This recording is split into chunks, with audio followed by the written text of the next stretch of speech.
Bonjour tout le monde et bienvenue à notre présentation méthode automatique pour dériver des ontologies OWL à partir de documents XML, réalisée par El Aïd El Aggal et moi-même Moussa Oussouh et encadré par le professeur Mohamed Reda Chbihi Louhdi.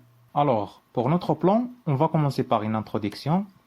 La section 2 présente un aperçu des approches connexes pour le mappage des schémas XML dans le modèle d'ontologie. Puis, on va décrire de manière diffuse la méthode proposée. Ensuite, on discute de l'application de la méthode proposée à l'étude de cas dans le domaine de soins de santé. Et enfin, une conclusion pour conclure notre présentation. Au cours de la dernière décennie, le domaine de Big Data Analytics est devenu de plus en plus important. Les données sont principalement structurées par XML et XSD. Mais XML et XSD présentent plusieurs inconvénients en ce qui concerne l'interopérabilité sémantique entre les documents hétérogènes car elle ne prend pas en charge l'expression de la sémantique des connaissances de domaine et le partage efficace des conceptualisations. Pour régler ce problème, les acteurs proposaient à utiliser des langages d'ontologie tels que RDF et OWL. Mais malheureusement, la plupart des documents numériques existants sont modélisés et stockés dans le meilleur des cas au moyen de langages XML conformes à des documents XSD. Selon cette considération, dans cette présentation, nous allons présenter une méthode automatique pour dériver des ontologies OWL à partir des schémas XML, dans le but final de mapper des documents XML généraux en tant que de données RDF. Contexte et travaux de connexes. Les concepts et les propriétés des ontologies OWL peuvent être utilisés pour associer une signification à des documents XML, car elles spécifient formellement la compréhension des entités dans un domaine particulier.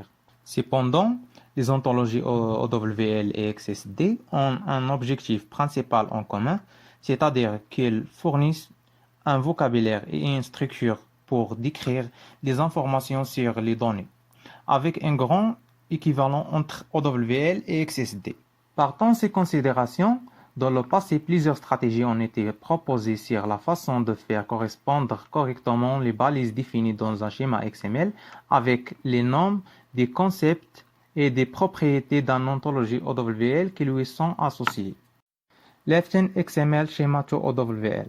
Cette approche consiste en un ensemble de règles d'interprétation et de transformation pour mapper directement les schémas XML ou ontologies OWL et vice-versa. On utilise l'outil XML to OWL pour créer automatiquement une ontologie à partir d'un XSD. Restructuring of XML documents in the form of ontologies. Dans cette approche, une ontologie est utilisée comme modèle pour piloter la transformation OWL des éléments XSD. Cette approche présente plusieurs limites car le modèle est capable de générer uniquement un ensemble restreint de classes et de propriétés ontologiques. En fait, tous les différents éléments XSD sont convertis dans l'un des cas attendus par le modèle en base sur le framework Janus dont le but est de générer une ontologie à partir d'un grand corps source de schéma XML. Using relational database to build OWL ontology from XML data source. Dans cette approche, pour construire une ontologie OWL à partir de documents XML, on mappe d'abord un document XML sur un modèle de relation d'entité, puis ce modèle d'entité relationnelle sur une ontologie OWL. En résumé, presque toutes les approches signalées ne concernent que les schémas XML simples et ne font pas référence à des cas complexes où plusieurs sources de données XML doivent être mappées à une ontologie OWL unique et la réutilisation de type d'éléments global est nécessaire. La méthode proposée. La méthode proposée consiste en un ensemble d'étapes automatiques permettant de mapper directement un ou plusieurs schémas XML à une ontologie OWL cible. Il fonctionne sur des schémas XML au lieu de documents XML, évite ainsi de dériver de nombreuses ontologies à partir de plusieurs documents en utilisant le même schéma. La première étape, nommée XML schéma optimisation, reçoit en entrée un ensemble de schémas XML avec les informations supplémentaires sur les où le fichier et de données doivent être considérés comme un ou plusieurs schémas XML de données, car contenant les entités appartenant au domaine d'intérêt et lesquels doivent être conçus comme des schémas XML de type de données car elles contiennent des types de données interdomaines. De plus, pour chacun de ces groupes de fichiers, une racine doit être indiquée afin de permettre l'optimisation. Ensuite, cette étape produit comme résultat les ensembles spéculaires de fichiers XSD contenant respectivement les entités de domaine ainsi que les types de données utilisés globalement presque une fois. La deuxième étape, appelée EL ontologie génération, reçoit en entrée un ensemble des schémas XML optimisés ainsi qu'un ensemble des règles de transformation décrit le mappage entre les entités d'un schéma XML et une ontologie OL et produit comme résultat l'ontologie OL cible. Alors, dans ce tableau, on a les règles de transformation qui, résumées, sont appliquées aux deux ensembles de schémas identifiés afin de permettre des mappages différents avec des entités OL pour les types XST, à savoir Sample Type, Complex Type, Element et Attributes.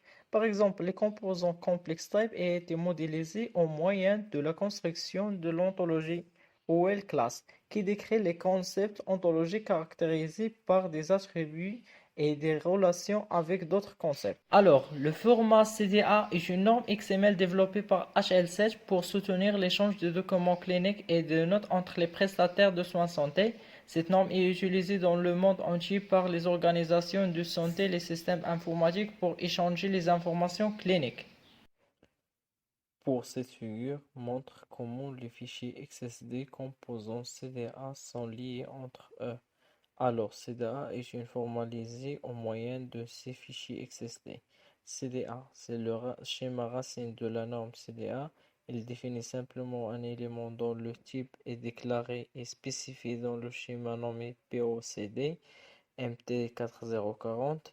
Le schéma définit les informations pour la description d'un document clinique. Data Type Base, elle définit les types de données HL7 directement dérivés du type standard de schéma XML W3C.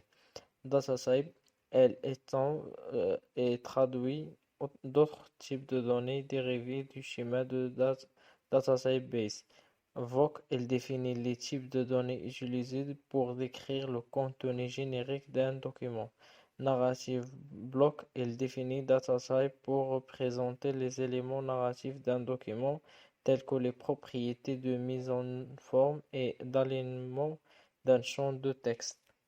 La figure suivante rapporte une partie de l'ontologie générée, telle que représentée dans le type protégé et montre, à titre d'exemple, les restrictions définies pour la classe ontologie instance identifiée associée au complex type. Et nous avons atteint la fin où on a présenté une méthode automatique pour dériver des ontologies OL à partir de schémas XML, dont la nouvelle contribution repose sur la possibilité de produire une ontologie cible à partir de plusieurs schémas XML. Cette méthode est appliquée avec succès à un cas d'application concret dans le domaine de la santé, dans le but de générer un modèle ontologique à partir des schémas XML mettant en œuvre la norme HL7 CDA Release 2. Merci pour votre attention.